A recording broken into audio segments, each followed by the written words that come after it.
मित्रों नमस्कार। निष्ठा का प्रशिक्षण आप सभी लोग प्राप्त कर रहे हैं। मित्रों, यहाँ पर जो हमारा 12वां मॉड्यूल है वह है विज्ञान का शिक्षा शास्त्र।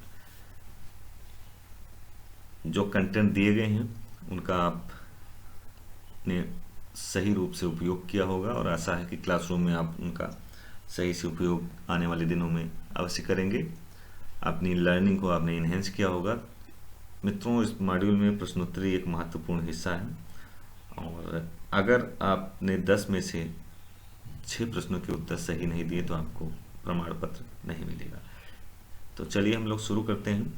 और इस मॉड्यूल में जो प्रश्नोत्तरी दी हुई है इनके प्रश्न आपको बड़े बड़े मिल सकते हैं, तो घबराने की कोई आवश्यकता नहीं है। वीडियो को आप बहुत ही ध्यानपूर्वक देखिएगा, आपको सभी विकल्प दिखाई जाएंगे और सभी सही सही उत्तर बताए जाएंगे।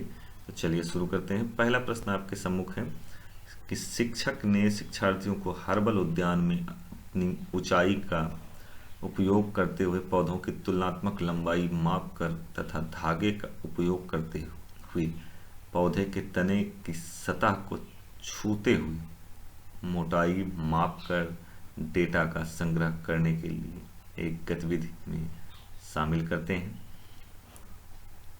इस पर क्लिक कर दीजिए और पूरा विकल्प लीजिए। इस ध्यान देने की आवश्यकता है, इस गतिविधि को करने के दौरान शिक्षार्थी कौन सी विज्ञान प्रक्रिया कौशल में से गुजरेंगे, निम्नलिखित को देखें। क्या देखना है? पूरा देखने के लिए स्क्रॉल करें और यहाँ पर आपके सम्मुख आ चुका है।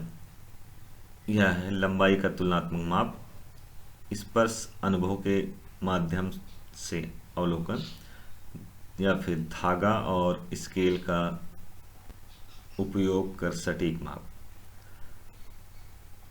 आप ये कह रहे हैं निम्नलिखित में से सही विकल्प चुनें।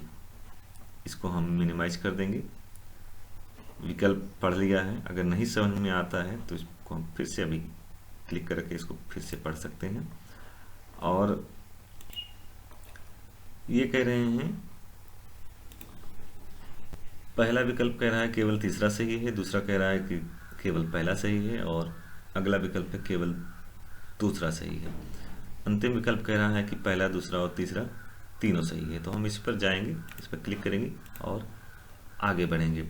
अगला प्रश्न भी कुछ ऐसे ही है कि शिक्षक ने छात्रों को नोटबुक में अपनी पसंद के पौधों को स्केच बनाने और उसे रंगने, चित्र लेने और कोलाज बनाने के लिए गतिविधि में शामिल किया। इस पर क्लिक कर दीजिए, पूरा प्रश्न खुल करके सामने आपके आ जाएगा। इस गतिविधि के माध्यम से शिक्षक निम्नलिखित मुख्य अवधारणाओं में से शिक्षार्थियों के बीच निर्माण करने की कोशिश कर रहा है। इस पर क्लिक कर दीजिए। अब आपके सम्मुख विकल्प आ गए हैं। मित्रों, जो सही विकल्प है वो पहला ही है, पौधों की वृत्तियों में विविधता। इस पर क्लिक कर दीजिए और हम आगे बढ़ेंगे। मित्रों, अगला प्रश्न है, विभिन्न पौधों की प्रवृत्तियों के डेटा के संग्रह के लिए कक्षा 6 के छात्रों के साथ एक शिक्षक द्वारा संचालित हर्बल उद्यान में प्रकृति की सैर के दौरान विषय शिक्षक ने निष्कर्ष निकाला कि कुछ शिक्षार्थियों ने गुलाब को पेड़ और सुनहरे सेब को झाड़ी बताया। शिक्षक का उद्देश्य इस प्रकृति भ्रमण गतिविधि के माध्यम से पूरा प्रश्न पढ़ने के लिए यहाँ पर क्लिक करें। शिक्षार्थियों में निम्नलिखित में से कौन सी दक्षताओं का विकास करना। अब विकल्प देखने के लिए यहाँ पर क्लिक कर दीजिए। विकल्प आपके सम्मुख हैं। शिक्षार्थी पर्यावरण संरक्षण के लिए प्रयास करने में सक्षम हो पाएंगे या फिर शिक्षार्थी विभिन्न पौधों का संबंध एक दूसरे के साथ स्थापित कर सकेंगे। शिक्षार्थी जीवन के प्रति मूल्यों का प्रदर्शन करने में सक्षम हो पाएंगे या फिर शिक्षार्थी पौधों को उनकी प्रवृत्तियों के आधार पर वर्गीकृत करने में सक्षम होंगे। मित्रों, यहाँ पर जो अंतिम विकल्प दिया हुआ है, शिक्षार्थी पौधों को उनकी प्रवृत्तियों के आधार वर्गीकृत करने में सक्षम हो पाएंगे। इस पर क्लिक कर दीजिए और आगे बढ़ते हैं। मित्रों, जो अगला प्रश्न है, आप नीचे दी गई गतिविधि छात्रों के समक्ष प्रदर्शित कर रहे हैं। प्याज को काटकर पानी में मिला दिया। अब यह जल धनात्मक लिटमस परीक्षण दिखाएगा। इसके कारण का अब आप इस पर क्लिक कर दीजिए, पूरा प्रश्न आपके सम्मुख आ जाएगा। इसके कारण का अध्ययन करते हैं। विकल्प देखने के लिए आप इस पर क्लिक कर सकते हैं या फिर विकल्प आपके सम्मुख आ रहा है। आपके मोबाइल में हो सकता है व्यू कुछ चेंज हो जाए, इसलिए घबराने की आवश्यकता नहीं है। आप अपनी सुविधा अनुसार इस पर क्लिक करके साइज जो आपका विकल्प दिया हुआ इसका साइज बढ़ा सकते हैं। प्रश्न का साइज बढ़ाने के लिए इस पर क्लिक करके आप इसको पूरा प्रश्न एक साथ देख सकते हैं। जो विकल्प दिया हुआ है वो है क्षार उस विलयन में बनता है जो लाल लिटमस को नीला कर देते हैं, या फिर क्षार उस विलयन में बनता है जो लाल लिटमस को नीला कर देते हैं, या फिर अम्ल उस विलयन में बनता है जो लाल लिटमस को नीला कर देते हैं। चौथा और आखिरी विकल्प है अम्ल उस विलयन में बनता है जो नीले लिटमस को लाल कर देते हैं। मित्रों, जो इसका सही विकल्प है वह अंतिम है। आपके मोबाइल में चेंज हो सकता है, इसलिए घबराने की आवश्यकता नहीं है। दोनों विकल्प एक तरह के दिख रहे हैं, इसलिए ध्यानपूर्वक इसका उत्तर आप सुनिए। अम्ल उस विलयन में बनता है जो नीले लिटमस को लाल कर देते हैं। इस पर क्लिक करेंगे और आगे बढ़ेंगे। आगे जाएंगे। छात्रों से कहा जाता है कि प्रोटीन से बने विभिन्न रेशों के बारे में जानकारी एकत्र करें। निम्न में से किसके बारे में वह जानकारी एकत्र करेंगे? छात्रों से कहा गया है कि वो प्रोटीन से बने विभिन्न रेशों, ठीक है, रेशों की बात कही जा रही है, के बारे में जानकारी एकत्र करें। निम्न में से किसके बारे में वो जानकारी एकत्र करेंगे? रेशम के बारे में, कि रिगोन के बारे में, कि सूती के बारे में, कि पॉलिस्टर के बारे में? तो मित्रों, इसमें जो पहला विकल्प है रेशम के बारे में जानकारी इकट्ठा करेंगे। हो सकता है कि आपके मोबाइल में रेशम 2 नंबर पे आ जाए, 3 नंबर पे आ जाए, 4 नंबर पर आ जाए, इसलिए घबराने की आवश्यकता नहीं है। इसका जो उत्तर है वो रेशम ही रहेगा। इस पर क्लिक करेंगे और हम आगे बढ़ेंगे। अगला प्रश्न आ गया है मित्रों, कक्षा में घोल के बारे में चर्चा करते हुए आप विद्यार्थी को पानी में किसी पदार्थ को डालने के लिए आमंत्रित करते हैं। पदार्थ की निश्चित मात्रा को जोड़ने के बाद वह पात्र के नीचे दिखाई देने लगता है। आप छात्रों से कौन से निष्कर्ष की अपेक्षा करते हैं? क्लिक करेंगे। हो सकता है कि आपके मोबाइल में विकल्प वैसे ही दिख रहा हो, ना क्लिक करना पड़े, लेकिन आपको जानना समझना आपके लिए यह आवश्यक है। पानी जमने लगेगा, या फिर पदार्थ जमने लगेगा, या फिर घोल असंतृप्त हो जाएगा, या फिर घोल जो है वह संतृप्त हो जाएगा। तो मित्रों, जो अंतिम विकल्प है वह है घोल संतृप्त हो जाएगा। इस पर क्लिक करिए और आगे बढ़ेंगे।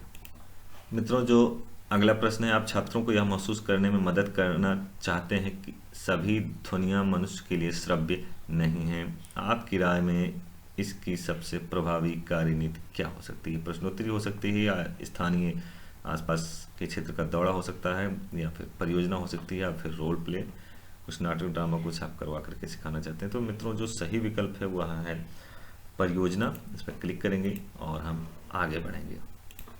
मित्रों, अगला प्रश्न भी ध्वनि से ही संबंधित है। ध्वनि उत्पन्न करने के लिए विभिन्न तरीकों का परिचय कराने के लिए पड़ोसी कक्षा के एक शिक्षक अपने विद्यार्थियों को किसी भी तरीके से ध्वनि उत्पन्न करने का अवसर देने की योजना बना रहे हैं, लेकिन आप नहीं चाहते कि आपके छात्र अशांत हों। आप उस शिक्षक को क्या करने की सलाह देंगे?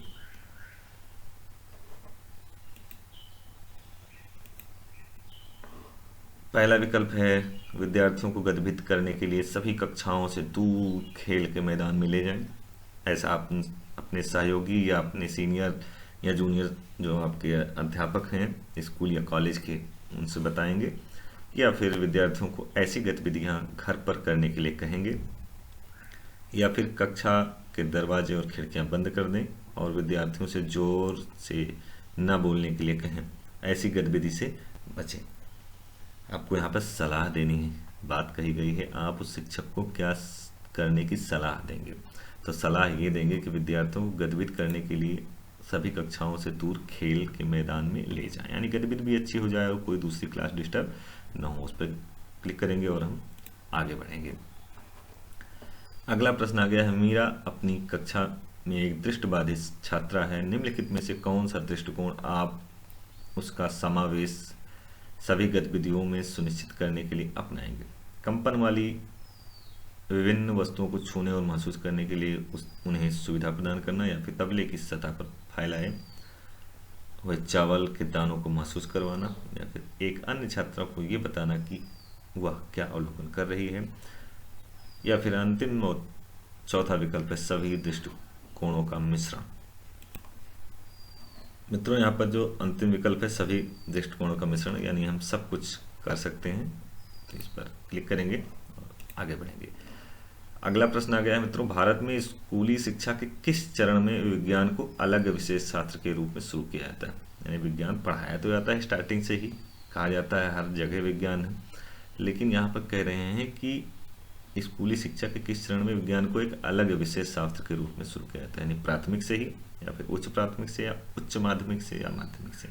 तो मित्रों, उच्च प्राथमिक यानी कहीं कहीं पर इसको जूनियर हाई स्कूल ही बोला जाता है, उससे स्टार्ट होता है विज्ञान विषय शास्त्र, और इस पर हम क्लिक करेंगे, नेक्स्ट पर जाएंगे। मित्रों, 10 प्रश्न आए थे, हमने 10 पर उनके उत्तर पर सही क्लिक किया है और कोई भी प्रश्न स्किप नहीं किया। आपको भी कोई प्रश्न स्किप नहीं करना है, सबमिट करना है। इसके बाद सबमिट करने पर आप रिजल्ट देख रहे हैं, योर स्कोर यहाँ पर आ रहा है। अगर आपको 10 में से 10 मिलेगा, या 10 में से जितने भी नंबर मिलेंगे वो यहाँ पर शो हो जाएगा।